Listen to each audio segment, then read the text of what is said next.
বিশ্বখ্যাত হার্ভার্ড বিশ্ববিদ্যালয়ের ২০২৬ সালের সমাবর্তন অনুষ্ঠানে পবিত্র কোরআনে কারিম তিলাওয়াত করে আলোচনায় এসেছেন মুসলিম শিক্ষার্থী সুহেলা মুখতার।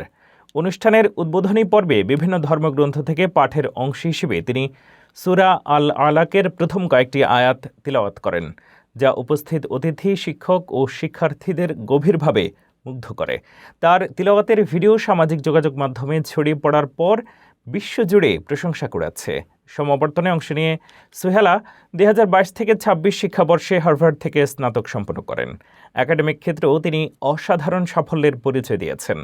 ২০২৪ সালে তিনি জন হার্ভার্ড স্কলার এবং প্রাইজ ফেলো সম্মাননা অর্জন করেন। পাশাপাশি চিকিৎসা বিজ্ঞান, ডিজিটাল হেলথ ও নারীর ক্ষমতায়ন বিষয়ে তার গবেষণা আন্তর্জাতিক জার্নালে প্রকাশিত হয়েছে।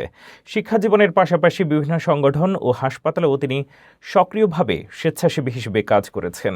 হার্ভার্ডের মতো বিশ্বমঞ্চে কোরআন তিলাওয়াতের মাধ্যমে তিনি নতুন এক দৃষ্টান্ত স্থাপন করেছেন, যা তাকে তরুণ প্রজন্মের জন্য অনুপ্রেরণার প্রতীক হিসেবে তুলে ধরেছে।